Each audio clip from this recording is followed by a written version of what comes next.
Bismillahirrahmanirrahim. Assalamualaikum arkadaşlar. Merhaba. Sekarang waktunya kita belajar bahasa Turki di Turkçe Konuşalım komunitas Kampung Turki. Nah, sekarang kira-kira kita akan belajar apa ya? Jadi, sekarang kita akan belajar mengenai isim jumlesi. Oleh karena itu, siapkan alat tulis kalian dan sama-sama sekarang kita belajar. Gayret ders Türkçe için. Sebelumnya perkenalkan, benim adım Nurlizati atau biasa dipanggil Zah. Nah, tentunya sebelum kita masuk ke materi yang lebih jauh, kita harus mengerti nih kata ganti orang dalam bahasa Turki. Nah, kata ganti orang dalam bahasa Turki ini terbagi atas dua, yaitu ada tunggal dan juga jamak. Nah, tunggal ini terbagi atas tiga lagi arkadaşlar, yaitu ada ben, saya, sen, kamu, o, dia, dan juga jamak terbagi juga atas tiga, yaitu ada biz, kita ataupun kami. Siz digunakan untuk Anda dalam situasi formal dan juga kalian. Jadi siz ini mengartikan dua makna, yaitu sebagai Anda dan juga sebagai kalian. Lalu ada onlar, mereka. Kita akan mempelajari isim jumlesi. Kita akan menggunakan rumus, memahami penggunaan pada kalimat positif, pada kalimat negatif, serta kalimat pertanyaan.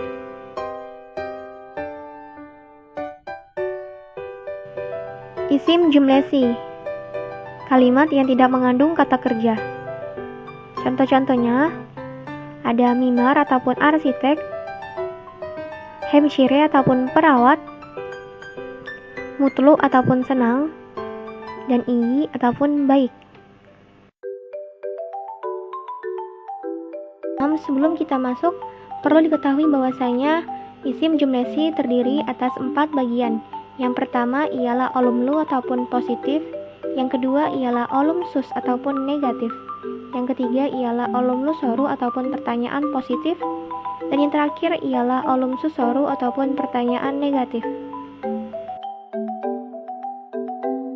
Dan perlu diketahui sebelumnya, kalau huruf vokal akhir pada kata tersebut adalah A dan E, maka menjadi E dan I maka menjadi I, O dan U maka jadi U, E dan U maka menjadi U. Ingat rumusnya. Isim jumlesi olumlu.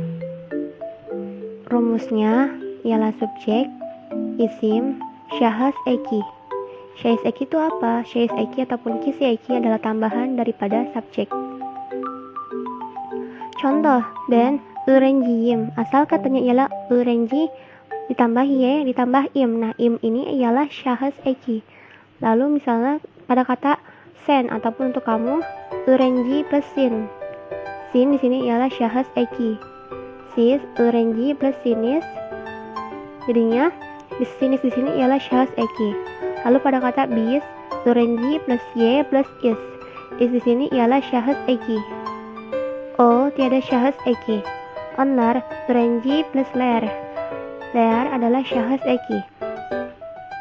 Nah, notnya perlu diketahui jika huruf terakhir isim yaitu huruf vokal dan bertemu huruf vokal lainnya maka harus ada penyambung yaitu y. Ya, seperti bisa dilihat ya pada kata ben ataupun bis.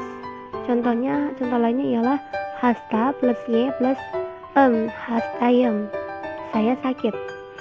Lalu catatan kedua, jika huruf terakhir adalah huruf konsonan, maka tinggal tambah syahs ekinya saja.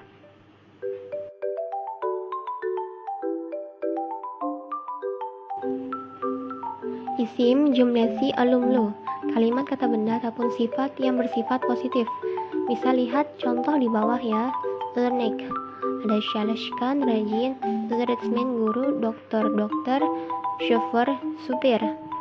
Çalışkan, nya ialah syahs eki, jadinya çalışkanım, imnya ialah syahs eki, öğretmenim. Dokter, umnya ialah syahs eki, doktorum. Şoförum, nya di sini ialah syahs eki. Nah, pada contoh-contoh selanjutnya sama juga seperti itu ya. semuanya ialah syahs eki. Seperti çalışkansın, öğretmensin, doktorsun, şoförsün. Nah, bisa arkadaşlar lihat O itu tiada syahs eki, jadi tetap saja tidak ada perubahan kata pada kata O ataupun dia. Tetap saja seperti çalışkan, öğretmen, doktor, şoför, sama saja. Lalu pada bis ada çalışkanız, öğretmeniz, doktoruz, şoförüz. Lalu ada çalışkansınız, öğretmensiniz, doktorsunuz, şoförsünüz. Lalu ada çalışkanlar, öğretmenler, doktorlar, sama şoförler. Isim jumlesi olumlu dengan penyambungnya. Jadi ketika huruf terakhir pada kalimat tersebut ataupun kata tersebut ialah huruf vokal, tidak bisa langsung digabungkan dengan imbuhan syahs eki. Dibutuhkan pemisah. Pemisahnya ialah huruf y. Seperti pada kata hastayım, iyiyim, hastayız, iyiyiz, itu terlihat ada pemisahnya ialah huruf y. Tidak bisa langsung hastaem, itu salah, ataupun iyiyim, itu pun salah. Jadi harus dibutuhkan pemisah ialah huruf y. Hasta, y, hastayım. Ye, im, iyim. Jadi pemisahnya ialah huruf y. Isim jumlesi olumsuz, kalimat kata benda ataupun sifat yang bersifat negatif. Rumusnya ialah subjek plus isim plus deil plus syahs eki. Lihat contoh di bawah. Ada ben hasta değilim. Mengapa tidak ben hastayım değil? Karena memang peraturannya seperti itu ya. Jadi syahs ekinya itu, imbuhan syahs ekinya itu ada pada kata değil. Arti değil ialah tidak ataupun bukan. Ben hasta değilim. Sen hasta değilsin. O hasta değil. Biz hasta değiliz. Siz hasta değilsiniz. Onlar hasta değiller. Itu ya arkadaşlar. Isim jumlesi olumlu seru, kalimat pertanyaan yang berbentuk kata benda ataupun sifat dan bersifat positif. Rumusnya ialah subjek plus isim plus imbuhan pertanyaan me, mi, mu, dan mü plus syahs eki. A-ımı ben sanatçımıyım. E-imi mi sen öğrenci misin? O-umu siz doktor musunuz? I-ı otobüs şoförü mü? Lalu sebagai tambahan ada bis sekreter mis, onlar voyage'ler mı? Nah, ada catatannya. Untuk onlar, syahs ekinya sesudah isim. Contoh, onlar öğretmenler mi?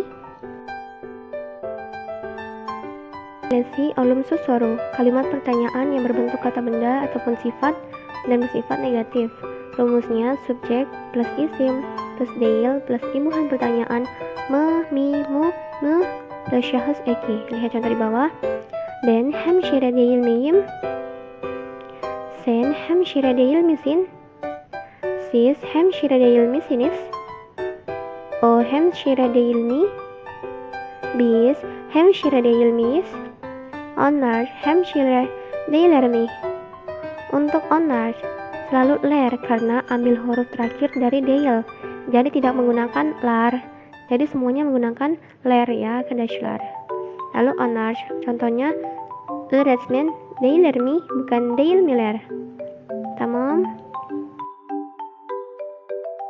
Alhamdulillah kita telah habis materi isim cumlesi. Teşekkür ederim. Görüşürüz arkadaşlar. İyi dersler.